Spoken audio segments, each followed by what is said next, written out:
Hello, Stitchers. Welcome to Stitch Please, the official podcast of Black Women Stitch, the sewing group where Black Lives Matter. I'm your host, Lisa Woolfork. I'm a fourth-generation sewing enthusiast with more than 20 years of sewing experience.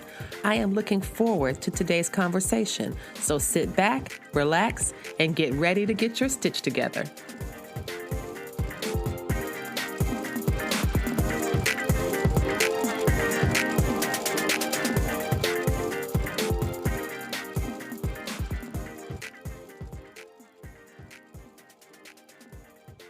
I am delighted to be joined by Natasha Clute, the proprietor of Tasha's Designs.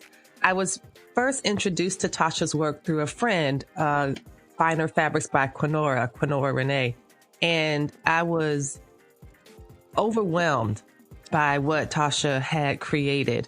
And I started reading a bit about her story on Etsy and how she started her shop in 2015. So I was really glad that she was able to take some time out of her very busy schedule to talk to us at Black Women Stitch and Stitch Please and help us get our stitch together with her amazing work. So welcome to the program, Natasha. Thank you so much. Thank you. So let's just get started a little bit about your sewing background. How did you get started? Well, I've been sewing since I was really young. So about 7 or 8, I guess.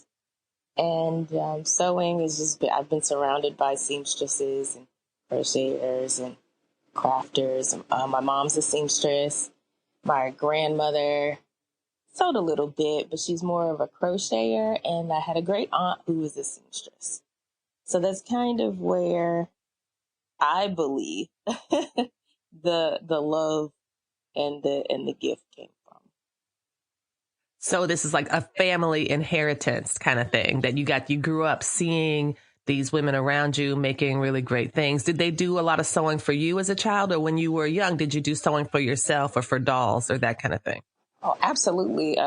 Most of the, church clothes and things of that nature, sometimes school clothes were made. We did a lot of matching, and we laugh about it today, like how much, our family photos, we all have the same fabric and the same, the outfit is a little different, but, you can tell that someone made it. So we always laugh about that. As far as a kid, I wasn't on the sewing machine, as a young child, but I started with paper dolls. And back then, paper dolls came with a very limited amount of clothing in the little book that you got, the paper doll. Yes. And, and it had the little tabs on the shoulders that you could pin over the shoulders. Yes. Very thin, very delicate. So it's like they wanted you to fail. It's like the paper doll company, they wanted you to fail. They knew the good and well that giving this to a child who was going to be excited, and then the tabs rip off because when you take them out of the book, maybe you were too enthusiastic about, and then you had to tape them. Oh my gosh. I was like, that was where I think I learned about built-in obsolescence. It was like those doggone paper dolls. True. What I did was I started making my own with just lined paper, or if I could get my hands on regular plain white paper, and I would just color it whatever color I wanted, and those types of things. And as I got older, I started sketching. Wasn't the best, and to this day I'm still not the best sketcher. However, I started sketching as a teenager and sketching design, sewing less, but sketching more so. So that's where my love of design came in, somewhere along that time frame. And from there, it kind of just sat with me. It seems like it really blossomed. I mean, I feel like, even so, something as two-dimensional in some ways as paper dolls can easily translate to, I love the story of you like coloring and designing your own paper doll clothes. Like when you think about the flat lays that people do to talk about their images and stuff like that, I don't know, it's a beautiful story, and it's a beautiful canvas on which to cast your imagination. So that sounds wonderful. I wanted to get into talking a little bit more about your company and how you started this in 2015 and what led you to do the kind of work that you're doing now, because I find it utterly remarkable. Folks who know me, some of my friends know that the quickest way to have me be irritated is to call something nude. And I always say white people nude because you know how it is. Like when I was a girl, like there wasn't that many places to go get. We went to church and we had to wear stockings or pantyhose to church. And if you went to Sears, which is where we would go sometimes to get, hose, and you would look at the packets and they say nude. And it was a lie. That word is a lie, the way that it's been passed down to us. Nude for who? Exactly. It should be nude question mark. It should not be nude, period. Actually, I have a short episode that I did last month talking about, and it's called, I think it's that flesh colored crayon and other fake nudes. That's what the name of the episode's called.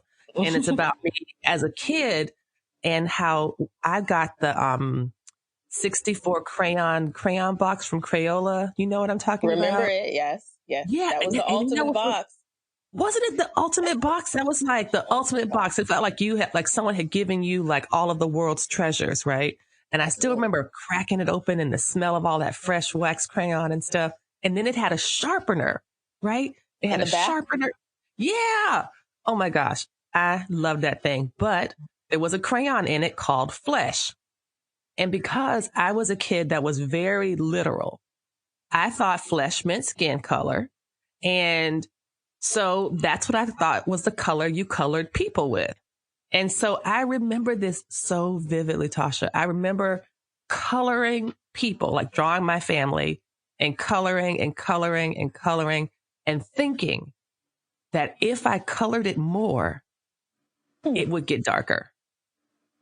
Because why would a crayon company call something skin that didn't work for my skin? Right?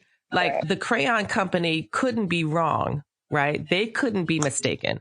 I had to be the one that was mistaken. And maybe I misunderstood what the word meant when in fact it was just straight up racism. That's what it was. Yeah. It was like the consequence of living in a white supremacist society that you could create a crayon called skin or flesh and then call it white and then have nobody and then expect that to go unchallenged. So I remember that really vividly. So anytime I see something that's flesh toned or flesh colored or nude, and I'm like, what do you mean? And I love your response. Nude for who? That's exactly right. Yeah. So what brought you in 2015 to take this step to do all the work that you're doing now? 2015, I was working in DC at a little, I say little, it wasn't little, it was huge. It was a restaurant lounge called Saks Restaurant Lounge. And it was a dinner theater with performances of all types, lots of genres of dance, and very theatrical performances, including costuming, sometimes super elaborate, sometimes not so much. And while working there, one of the biggest things that I watched the other dancers deal with were, skin tone tights and bras and things that just weren't quite nude. So I always kind of in the back of my mind was like, when can that be created? And at the time, there were some companies that were creating fishnet tights in many different skin tones, more than were offered, I guess, at your average store. Mm-hmm. And from there, I think a little bit of a seed was planted, but I didn't really have a solution yet. And then after that, I actually left DC and I moved back home here in Louisiana. And one of my clients at the time, as I jumped into sewing, exclusively for a living, needed a nude colored part to the garment, and I wasn't thrilled about using what they considered nude in the store. There was white, there was Right. that cream colored nude. There may have been a brown that was really kind of on the darker side. And then there was black, and that was it. Mm. And I was like, wonder if I tried to dye this white one another tone of brown, would it work? And so I bought two different colors of dye, a tan and a brown, for synthetic fabrics. And I took that dye and I went into my kitchen and I took a couple pieces of fabric and I started testing to see if it would give me a color that was even close to what a skin tone color would be. Because you can get browns, but it's not a color of someone's skin. Right. So, and as I played around with the colors and things of that nature, I came upon the original 15 colors, which I was thrilled about. That's amazing. And from the 15 colors, I picked a color that was closest to her skin tone. And, you know, at that point, it was just kind of like, okay, now I have a solution for myself when people come to me for a new garment. But I hadn't thought outside of the box from that point yet. That's kind of just where it was. I am so glad that you decided to think outside of the box because it is a huge box. There's so many people who want what you are producing and who have a really urgent need for it. And so I really love how you said that your background was in costuming and design and working with costumes where you needed to have the illusion of skin. And I'm looking at some of the beautiful costumes and garments on your page. Are these for carnival? There are a few there that were created for carnival or for general purpose. Sometimes I just create things just to create, especially when I have downtime and I have a lot of accessories that I need to either get rid of or I just feel inspired.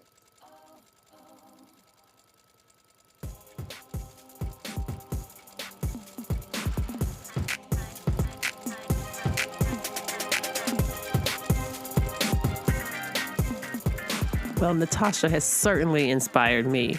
I'm speaking with Natasha Clute of TAOSH Designs.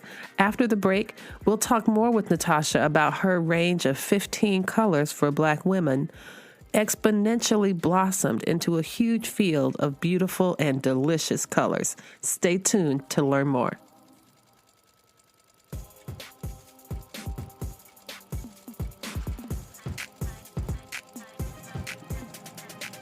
Stitch Please, the Black Women Stitch podcast, talks a lot about sewing. But if you'd like to see some of what we're discussing, we invite you to follow us on the socials. On Facebook, you can find us at Stitch Please, and on Instagram, you can find us at Black Women Stitch. On Instagram, you'll find a lot of great pictures and compelling social commentary.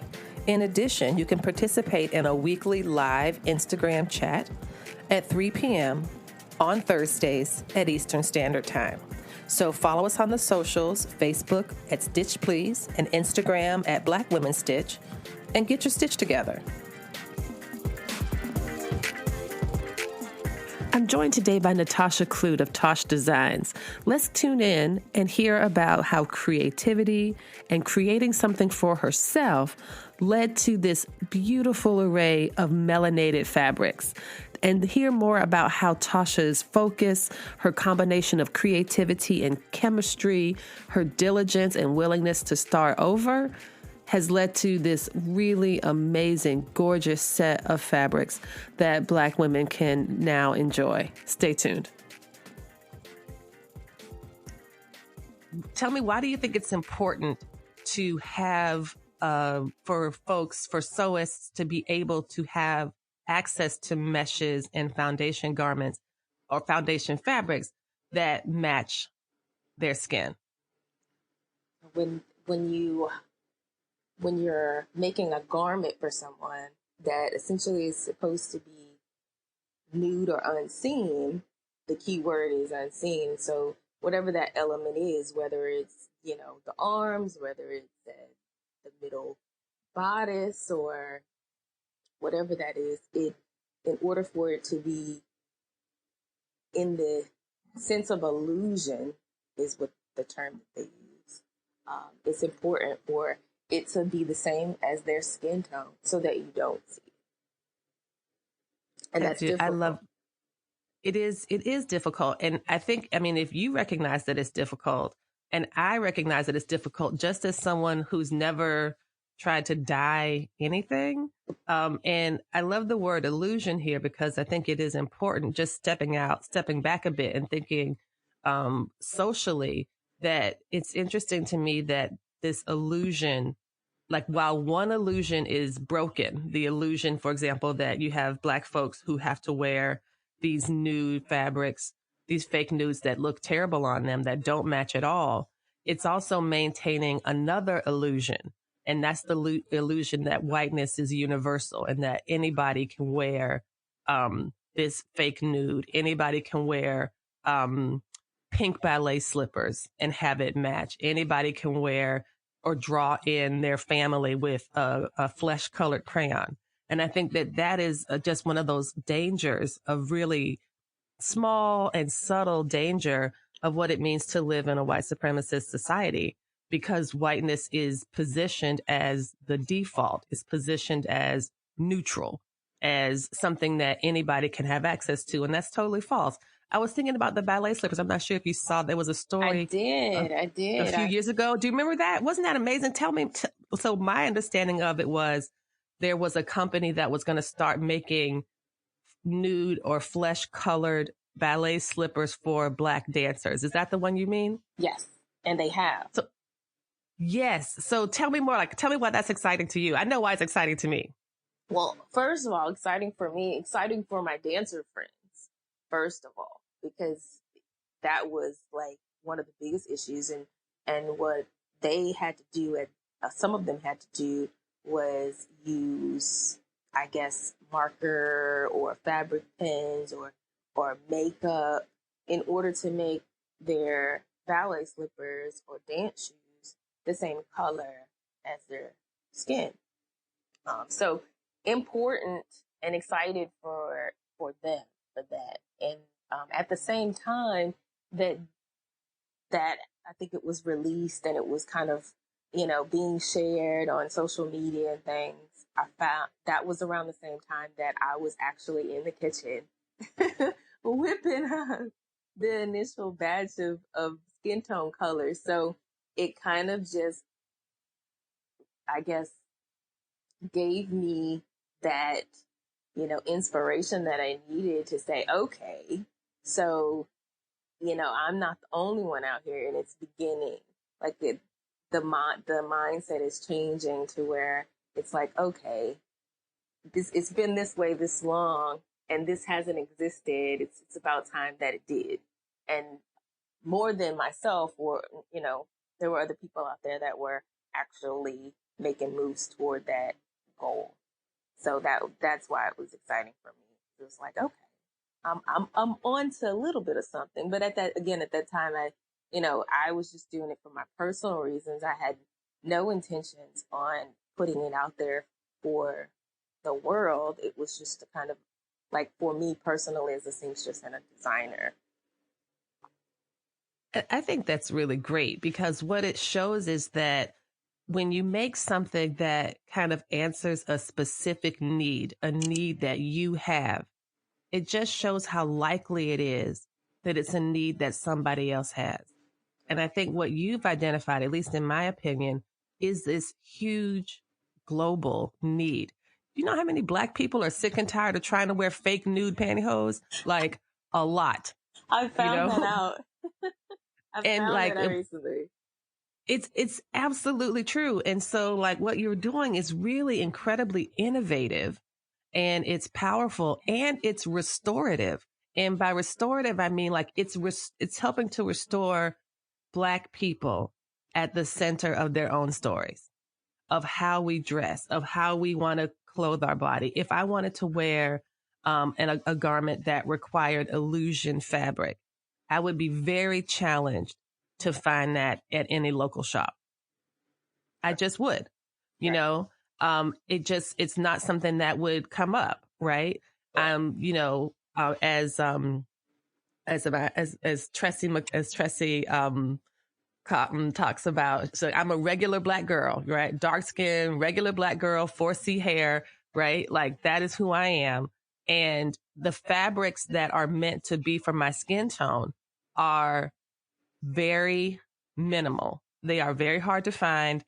When I used to do representational quilts and I could find different brown skin tone fabrics and they were passable, but they weren't made with any deliberate care, in my opinion. So they would have like 3 or 4 different white people color, and then they would have 2 black people color.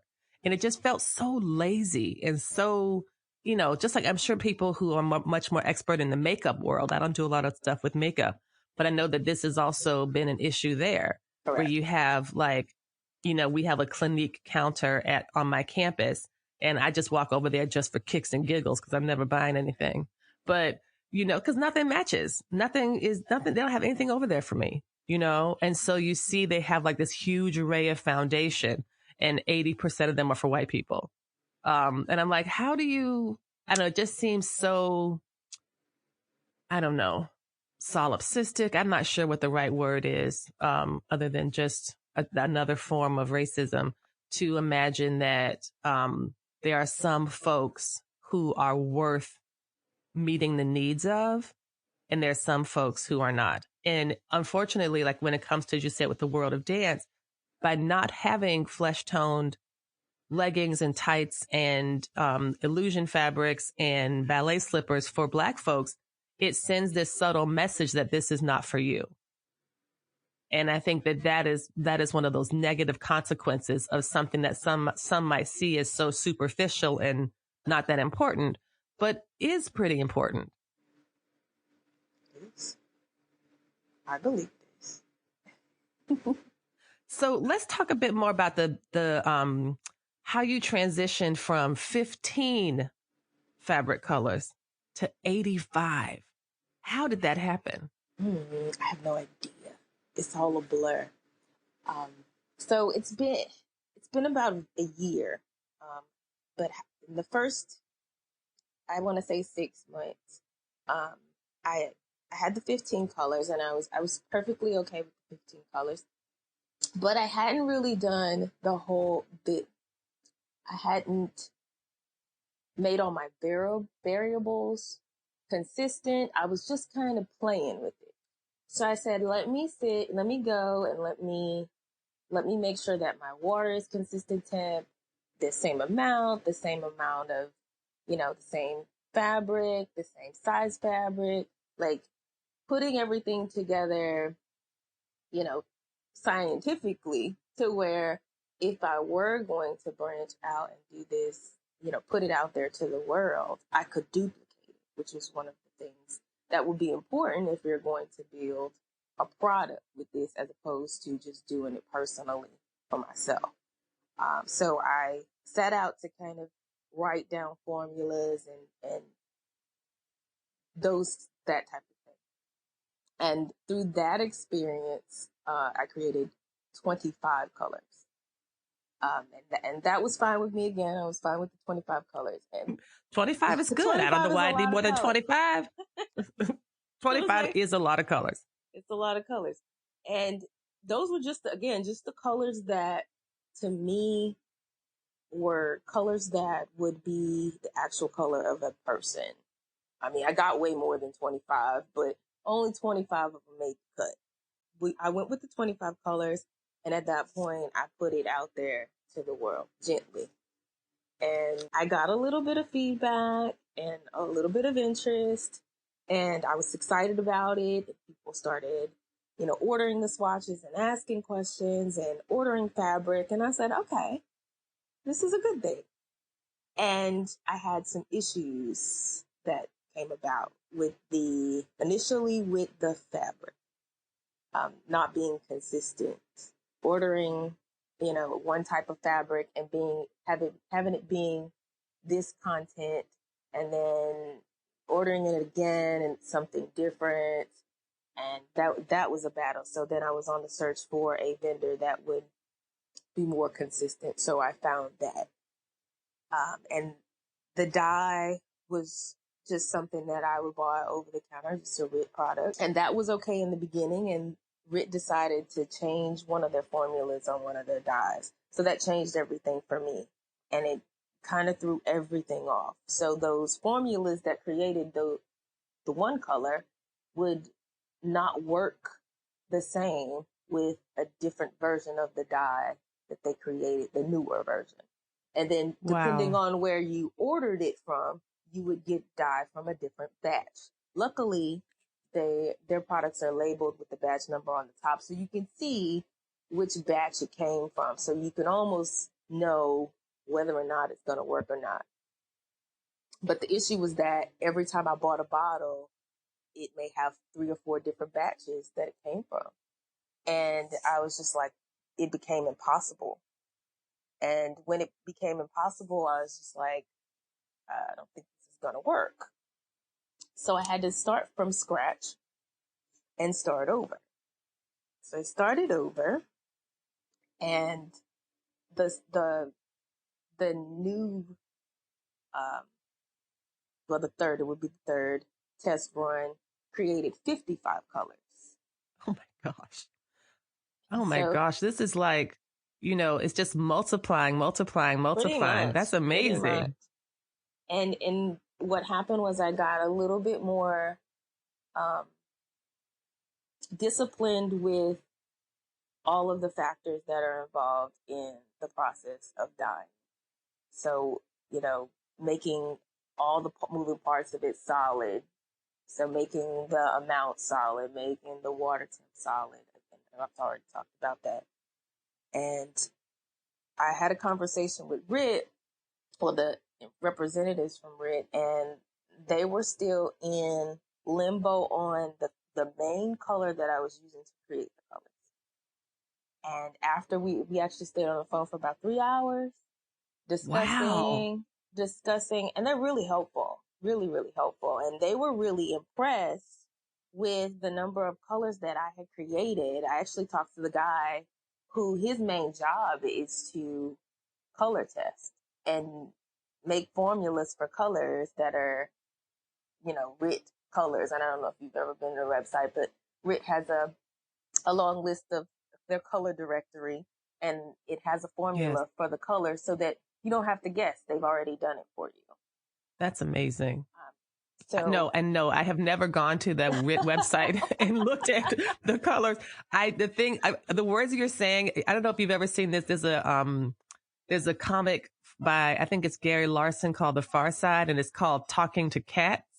Mm-hmm. And so it's a person talking to a cat, and the only thing the cat understands is its name. So it's saying blah, blah, blah, ginger. That's what the person's reprimanding the cat. So when you're talking, it's like blah, blah, blah, dye lot, blah, blah, blah, formula. I'm like, these are the words I understand. Okay, she said dye lot. I know what that is. Formula. I know what that is. Everything else, I'm just going to nod and put it in the podcast because this sounds awesome. This is going to be fantastic. So you keep going, Fran. You are slaying it. But what I am learning is that this is chemistry. Basically. And chemistry has to be consistent in order to get consistent results. Is that what you're saying? Absolutely. Even the things that you don't see, like down to the pH of the water. Oh, good Lord. I know, right? That's what I say. Yeah. That's not my ministry. I'm so glad you're doing this. I really am. The more you talk, the more glad I am that you are passionate about this. Because I was like, when you said you had to make sure the water was consistent, and I'm like, how is water not consistent? Like, I don't understand. Oh yeah. So I do some baking, I do some candy making, and that is the extent of my ability to be consistent with like water temperatures and stuff. That is it. I do not have the energy that you are describing that's required to create all the beautiful things that you're created. So you went from 15 to 25 to 55, and now you're at 85? 75, 85, yes. And again, those are just the colors that made the cut. Those are not the colors that I created. There were a lot that were created, but so many of them were so close in color, and it was like I had to kind of pick and choose the ones that I thought would be best.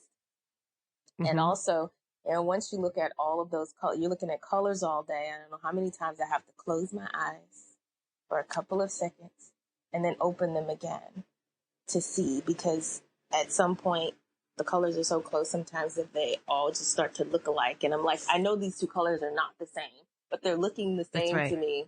And your eyes That's can right. be so tricky, and your brain can perceive color in such a different way. Right. So, Especially when you're tired. I bet when you're tired and you've been bombarded and thinking about this so hard. correct, absolutely. So we So went are from you still, I'm sorry, go ahead. I'm So sorry, we went from continue. 55 to 75.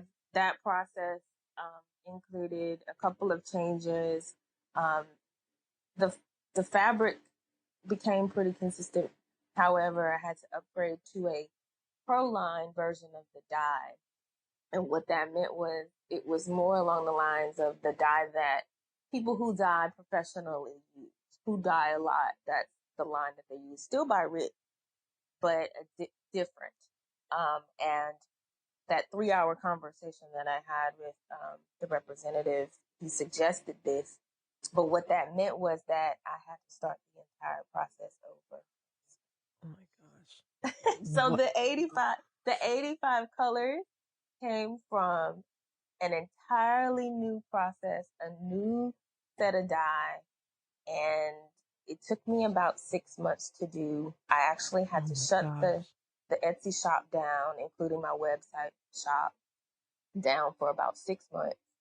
And I started at the beginning, and I just worked my way until I got it all back together. And I'm still not 100%.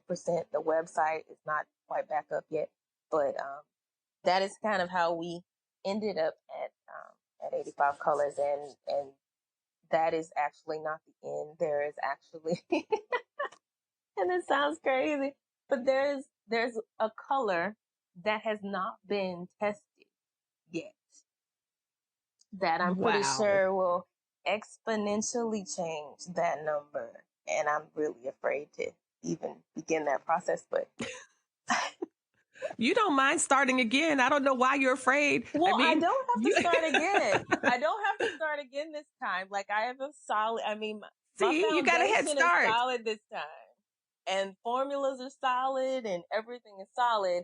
What's going to happen is I'm going to go in and insert that color into all of the other formulas little by little until we get to whatever max number I end up at. Right. So, That is amazing. It's so remarkable. And I really am. I sound like I'm joking, but I am not. I am immensely grateful.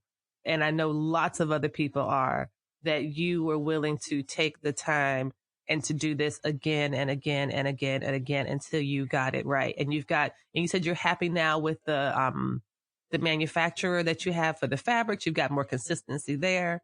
So are you feeling like you're on pretty strong footing right now? I think I feel pretty strong.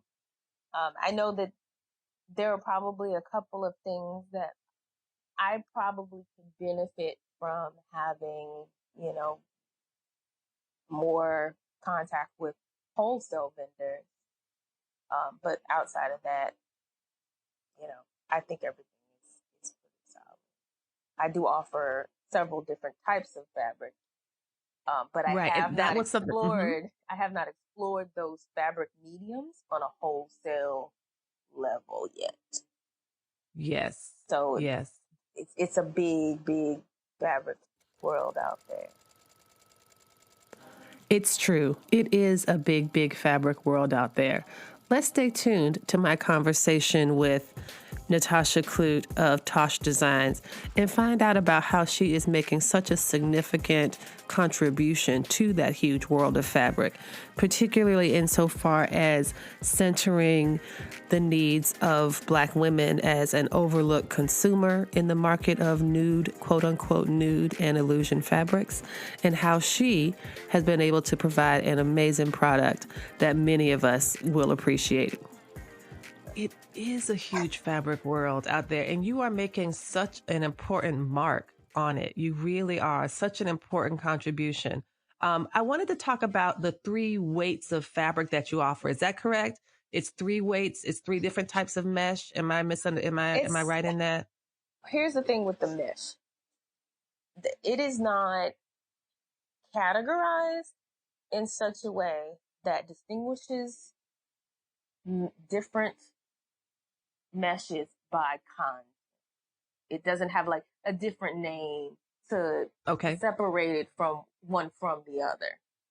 Mm-hmm. So you may have a company that calls it stretch mesh, and Yes. that's what they call it. And then the next company may call it power mesh. And when you Yes. look at it, it's the same thing. And then vice versa. You can have a company call it stretch mesh and one call it power mesh, and they're two different meshes.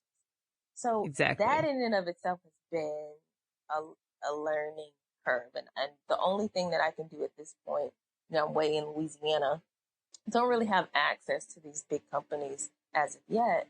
So what I do is the best that I can do is order samples or order, large amounts of it and test it to see how it reacts, compare it to others. So the names of the mesh kind of are the general names that I have kind of put together based on the mesh that I've come across my hands. Mm-hmm. So each one a little bit different in the way that they look, more so than the content, the Yes. fiber content, Okay. Okay. if that makes Do you have sense. I think that does make sense. I think what I would like to know, and that's because I ordered some recently. I haven't gotten my order yet, but I am It's trust on me, the way. very, I know it is. I wasn't calling shade. I was really saying I'm like really looking forward to it. Was that there's different meshes, as you know, as a performer and as sewing for performances that do different things. And so I've been really into lingerie sewing lately and bra making in particular. I've been sewing my own underpants and panties for years. That's not a big deal.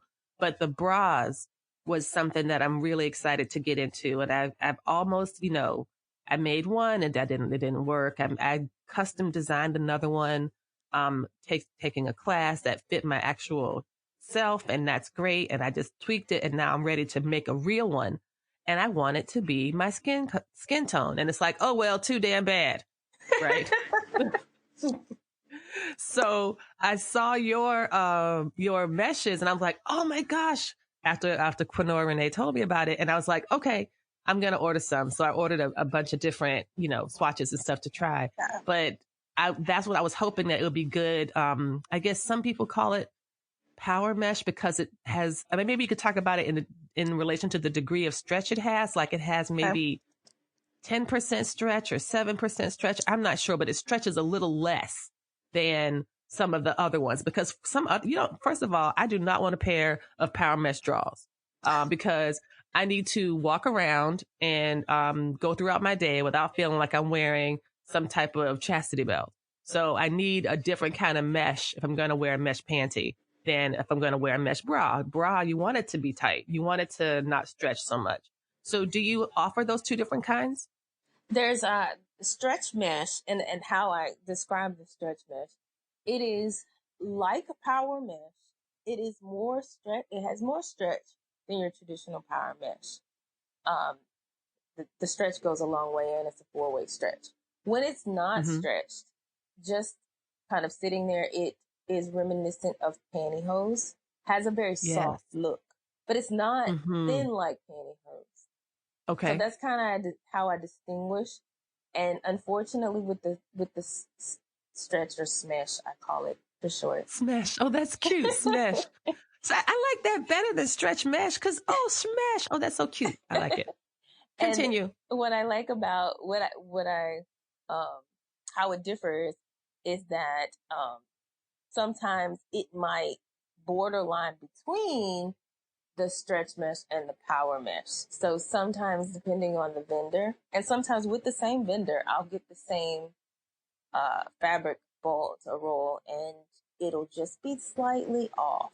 And what that is that Mm. instead of it being 96.4, it might be 93.7, or it might be, like the fiber content might be slightly different. And so that will change a little bit how the fabric looks sometimes. Power mesh, again, a little bit more dense. It doesn't have as much stretch. Right. I try to describe it by using the term dense. I don't know if that fits when you're talking about Yeah, that fabric, makes but sense. like it's I wouldn't say stiffer because that's in another category of fabric for Yeah, because it's me. not stiff because it does Not move. stiff, right, right. But it's dense, but it's the same weight, but Mm-hmm. less stretch, definitely. Less Yes. stretch than your smash. And then next to that would be in the power mesh or ish category would be your Mm-hmm. super power mesh. And that's Yes. the one that's kind of it's used for body shapers, compression, that kind of thing. Yes. Yes. And Yes. then Yeah, there's I remember that. another I one remember that's seeing that on the site. correct. And then there's another one that's one step above that one, which is One step even above more. body shaper. Is it like bulletproof? Yeah, it's it's it's even more like on the surface it looks just like your cotton fabric, but then when you touch it, it does stretch some. But Mm. it really gives. I mean, I haven't made anything with it, but I know like whatever I make with it is gonna be definitely smoothing. So Yes. it's a Yes. little bit heavier weight than your So superpower. like a more intense shapewear, not like Correct. even a standard shapewear, but a No, more intense very shapewear. different. Correct. Okay. And I've Well, I added think. those Mhm. I've added those examples to the listings so that people could physically see those Yes. side by Yes. side so that they could at least see it. It's not the same as touching and feeling it, but at least you can kind of see what the difference is. And if you are somewhat familiar with fabrics, or if you're a seamstress or designer, you probably put your hands on it at some Right. point. So Right. And that's one of the things I love about your site. I love the swatch sets that you offer. I really like the swatch sets that you offer. That's why I'm looking forward to getting mine. And I'm looking forward to seeing the colors and seeing like what matches. And because, of course, computer screens are so different than what our eyes see in real life. And all of that makes a big difference. And then I'm really eager to see the weights. Another thing I think is so interesting about your site is that a lot of your colors are named after food.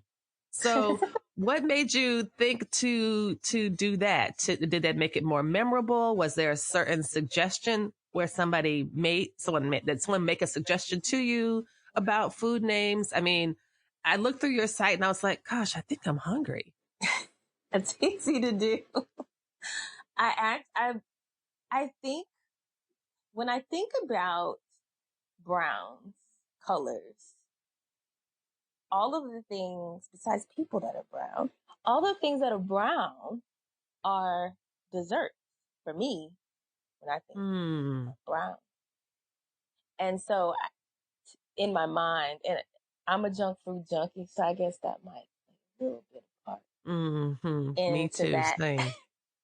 Same. So it just was easier to create color names based on the desserts that I like. And I like them all. So when I would look at the colors, I'd be like, that kind of looks like the color of bread. And I was like, Hmm. And so Bananas that became the Foster, pound name. cake, And, brownie.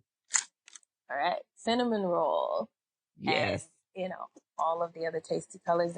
And once I think it was just one, I don't remember which one it was that set the tone for that idea. I just remembered picking that as a color. I guess a little angel said, hey, won't you make all of the colors the names of food? And then I had to really sit down and think about a lot of the colors took some thought because I was like, I know Yes. what it looks like. I can't think of what. And then I just sit there and look at it until it would come to me. And I'd be like, oh, it does kind of look like that. And then there it is. So. That it's simpler that is than. wonderful. That is what I mean. It's funny I love one of the things I like about it is that, you have all this really intense chemistry. You've got to get the right dialogue and what happens when they change the base formula. And then you have to, what they do is several different batches in the same bottle and all of this. And then the water temperature consistency and all that.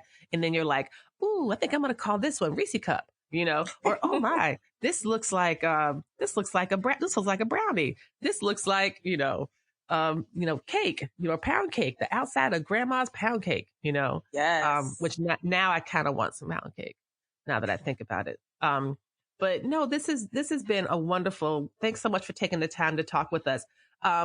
What is your next big step? Where are you heading next for your next, what do you see, this process and your project going next? Um, hmm. Well, I didn't start this out as a product. So everywhere that it's gone has just been really just amazing for me. Um, so wherever it goes is perfectly fine. I do know that as I progress with it, that I have to think about those things.